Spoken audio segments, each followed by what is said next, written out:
no sé si deba, pero sí, provocadores somos y en el camino andamos, mi querido Daniel Marmolejo. ¿Por qué no platicamos, si podemos, la columna que escribe Denise Dresser, que le llama el antihéroe en relación a Andrés Manuel López Obrador, el presidente de México? Y no es eh, ensañarse contra Denise Dresser, ni mucho menos, pero Denise Dresser, bien dices, tiene un micrófono que le ha cedido Carmen Aristegui, tiene un espacio en periódicos como el que le ha privilegiado el periódico Reforma, y nos guste o no, es una mujer que es retuiteada, seguida y escuchada por muchos de esos que se proclaman contrapeso, adversarios, oposición al gobierno de la Cuarta Transformación. Déjame leer un poco, si me permites, Daniel Marmolejo, y me das tu opinión. El antihéroe le llama a su columna Denise Dresser. De beso en beso, de abrazo en abrazo, de mitin en mitin, de fonda en fonda. Así Andrés Manuel López Obrador sigue recorriendo México como si fuera un guía turístico y no un presidente, como si fuera un conductor de un reality show culinario y no el líder de un país que enfrenta una pandemia global, como si no hubiera escuchado una sola de las precauciones sobre el coronavirus explicadas por el subsecretario de Salud, Hugo López-Gatell. Si las epidemias revelan verdades subyacentes sobre las sociedades que impactan y sobre los individuos que afectan, el COVID-19 exhibe a Andrés Manuel López Obrador como un hombre irresponsable, un líder que no lidera, evade. Lejos de Angela Merkel, quien valientemente le dijo a los alemanes que probablemente el 70% de ellos terminarían infectados y tendrían que estar preparados para ello. Lejos del primer ministro italiano, quien declaró sin reparos: se nos acabó el tiempo, tenemos que quedarnos en casa, y así confinó a 60 millones de sus compatriotas. Pero Andrés Manuel López Obrador no quiere hablar mucho del coronavirus, no quiere que haya cifras evidenciando la magnitud del problema. Cree que el virus es una conspiración conservadora y no el mayor reto a su capacidad de conducir al país en tiempos de crisis. Parece más interesado en mantener su aprobación que en prevenir los peores estragos de la infección. Hoy muchos de sus seguidores todavía están convencidos que en cuanto al coronavirus se refiere, México es excepcional, más capaz que otros países, más informado y con una mejor estrategia. No hay por qué mirar a Corea del Sur o Japón o China o Irán o Italia o Estados Unidos. Nosotros no necesitamos hacer más pruebas porque todavía estamos en la fase 1 y aún no se ha dado el contagio comunitario, dicen. Nosotros no necesitamos instrumentar una estrategia más agresiva como las instrumentadas por países que han aplanado la curva de contagio, porque aquí ha habido muy pocos casos reportados, insisten.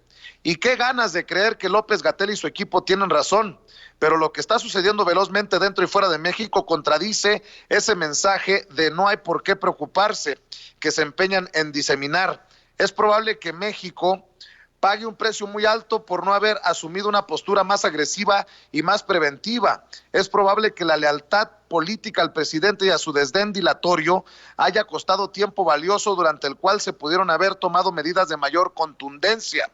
Ahora enfrentamos al coronavirus con un sistema de salud diezmado por la austeridad del presente y la falta de inversión del pasado.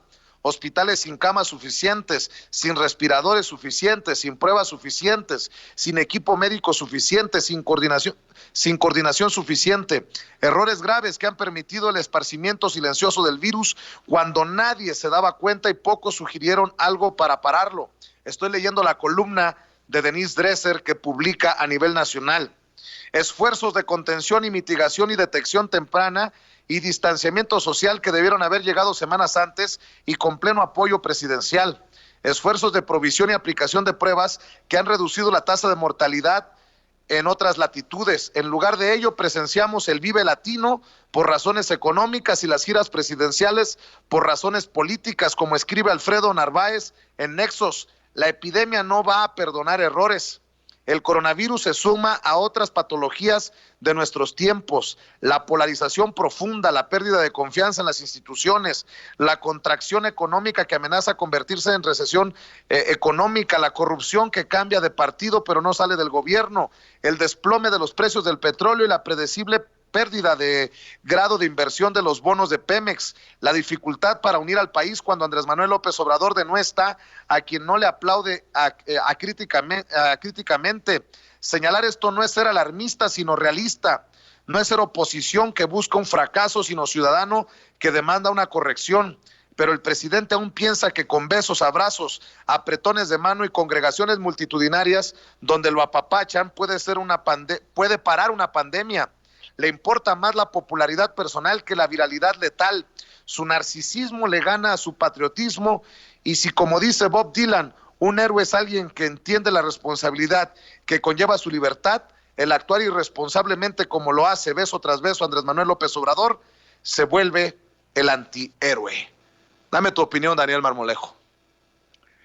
Sí, Vicente, pues todo lo que Denise Dresser dice es el apocalipsis según las farmacéuticas que está defendiendo. Esto es contundente porque la reflexión que ella hace es una reflexión alineada a el estado de naturaleza inducido. El estado de naturaleza inducido es la estrategia del primitivismo. Es el sálvese quien pueda, porque de lo que se trata es de demostrar que las acciones del gobierno son las más nefastas que pueden haber y que vamos a terminar todos en algo que también tuiteé por ahí, que es una serie de hordas primitivas peleando por un antibacterial en el supermercado. Realmente esa es una posición que, si lo analizamos de manera clara, tiene toda la orientación de la misma crítica sistemática a las inconsistencias en el sector de la salud, que son parte de la herencia de los gobiernos neoliberales. O sea, lo que no se le olvida a Denise Dresser señalar es que la descomposición estructural del sistema de salud tiene que ver con una de las claves del neoliberalismo, que es la reducción del gasto social.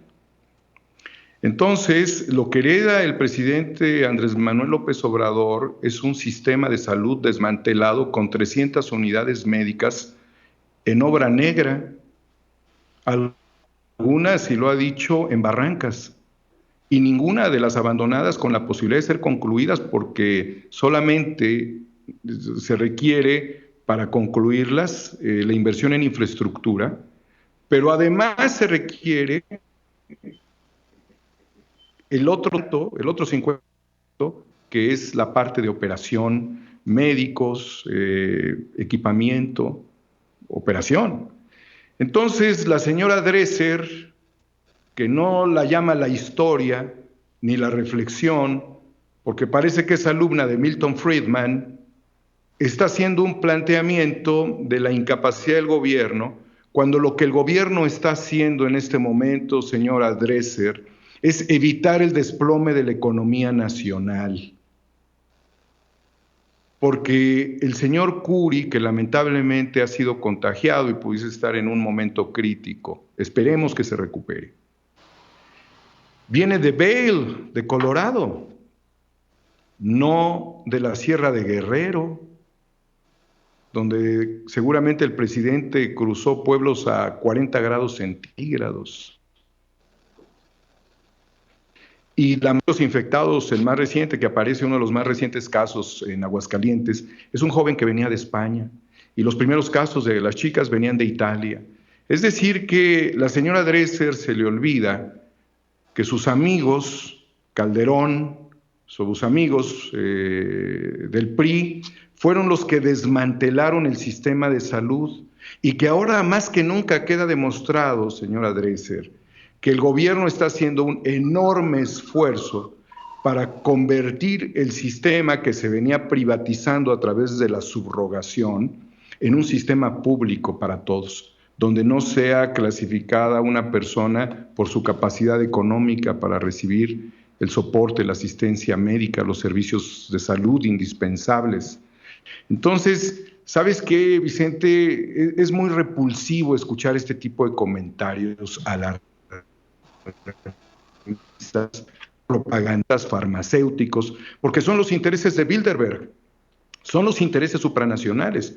Ahora, si hay que hacerle una recomendación al presidente, se le puede hacer. Señor presidente, ¿usted cuándo considera que, o creemos, ¿no?, porque lo consultamos con un infectólogo, con un virólogo, que quizás ya es el momento de que frene sus actividades territoriales, o bajo qué condiciones se puede hacer.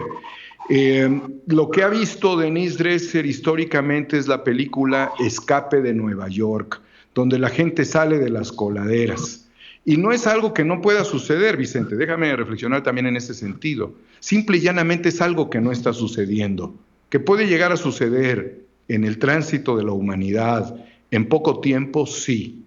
Pero para que esto suceda, lo primero hay que generar un estado de pánico, de alarma, de doctrina del shock. ¿Y qué es?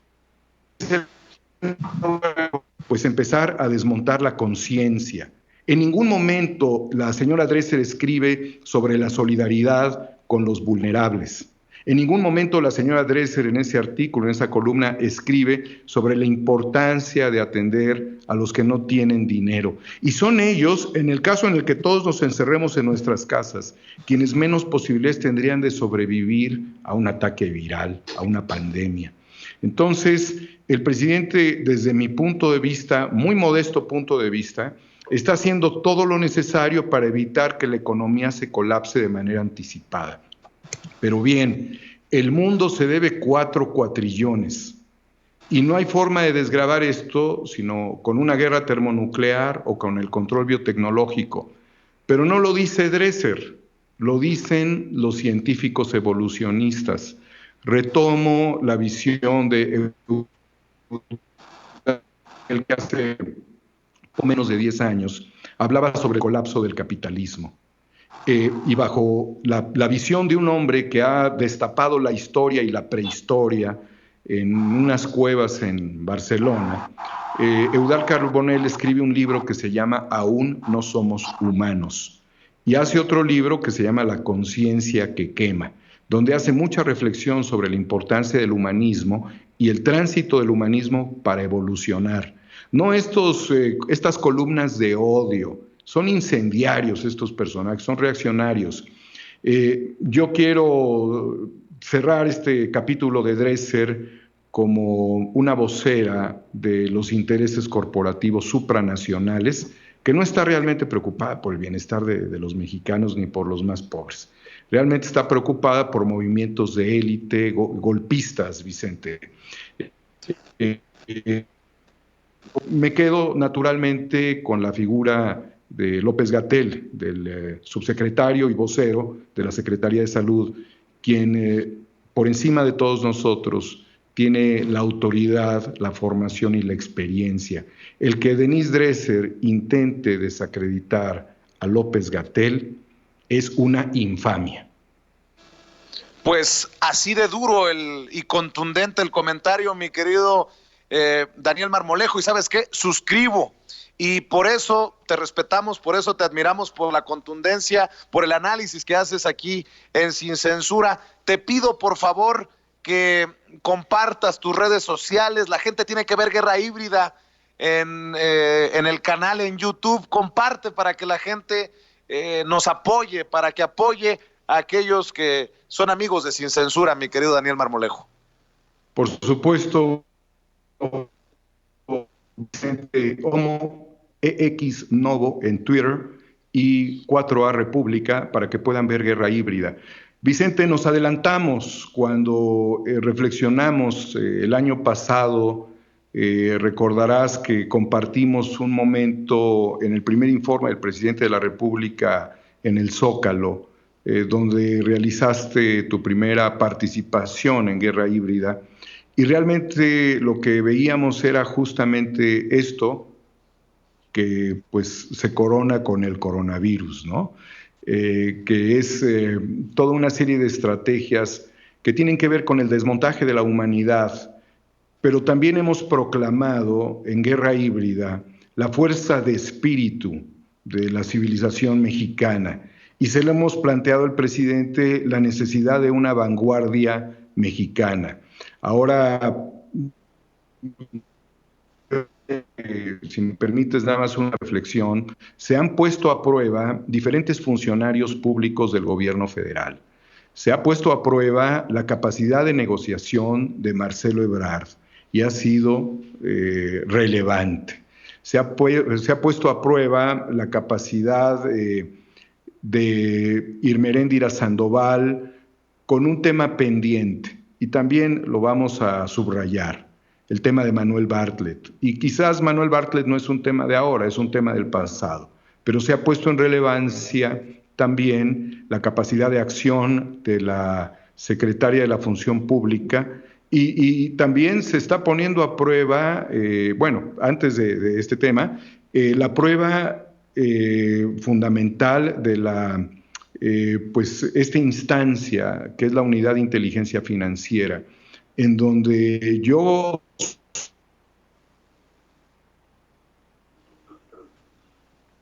Desafortunadamente creo que hemos perdido a Daniel Marmolejo, Toño. Ni de 5 estrellas no le daban ni la mitad, porque decían que faltaba infraestructura, que no tenían capacidad de coordinación, que solamente tenían 10 computadoras y que cómo iban a poder resolver un problema tan grave de fuga de capitales, de lavado de dinero, de delincuencia organizada.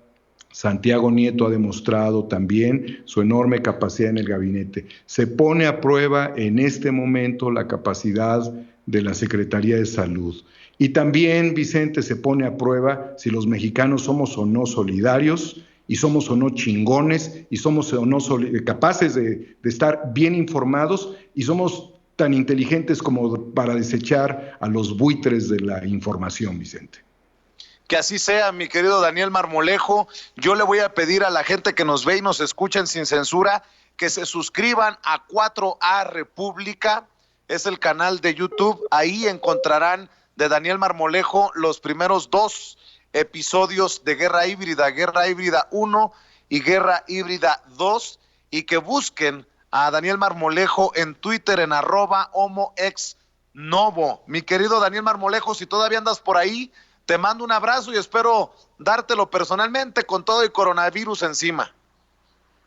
Aquí estamos, Vicente, con antibacterial intermedio y con un gran calor y fervor humano, porque la verdad nos hará libres, y además de ello también la forma de desmantelar a la doctrina del shock es estar bien informados. Y nos informamos a través de Sin Censura, Vicente.